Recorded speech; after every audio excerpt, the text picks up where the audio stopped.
दोस्तों आज जो मिडिल ईस्ट में चल रहा है वो केवल एक वॉर नहीं, ग्लोबल कंफ्यूजन का एक लाइव एग्जांपल बन चुका है। सब समझ में आ जाएगा, बस वीडियो लास्ट तक जरूर देखना। बीते दिनों यूएसए की तरफ से एक ही दिन में दो बयान आते हैं। एक तरफ उनके डिफेंस सेक्रेटरी बोलते हैं we have only just begun the fight, यानी हमने अभी अभी लड़ाई शुरू करी है। और on the same day Trump का बयान आता है वॉर इज कंप्लीट, यानी लड़ाई खत्म हो चुकी है। और जब मीडिया ने इनसे पूछा कौन सही है, तो इनका जवाब आया दोनों ही सही हो सकते हैं। इनका भी समझ नहीं आता है, कभी बोलते हैं वॉर जल्दी खत्म होगी, फिर बोलते हैं this war has no limits. और ट्रम्प का वहीं ये भी मानना है उन्हें अंदाजा नहीं था कि ईरान इतना स्ट्रांगली रिटेलिएट करेगा। अब जैसे जैसे हालात खराब होते गए, यूएसए ने हर कंट्री से स्ट्रेट ऑफ हॉर्मुज को खोलने के लिए हेल्प मांगी। यहाँ तक कि यूएसए ने अपने सबसे बड़े कॉम्पिटिटर चाइना से भी हेल्प मांगी। अब ट्रम्प चाचा का थोड़ा सा टोन बदलता हुआ आपको दिखेगा। पहले कहते हैं हमें सपोर्ट चाहिए, नाटो कंट्री से चाइना से सबसे हेल्प मांग रहे हैं। फिर बाद में कहते हैं मुझे किसी की जरूरत नहीं।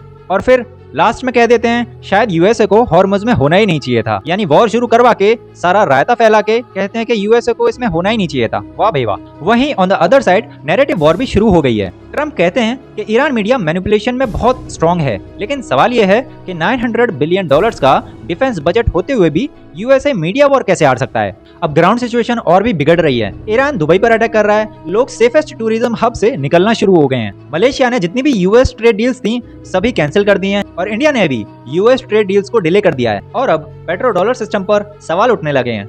ईरान का साफ कहना है जो भी कंट्रीज युआन में ऑयल ट्रेड करेंगी उन्हें ही हॉर्मुज से आगे जाने दिया जाएगा, नहीं तो भैया अपने शिप का एंकर डालकर वहीं खड़े रहो। वहीं चाइना और रशिया डॉलर को बाईपास करने में लगे हुए हैं। तो आपकी नजर में ये सिर्फ एक वॉर है या फिर global power shift?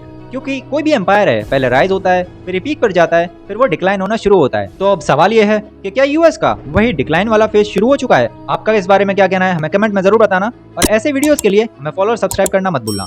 Thanks for watching.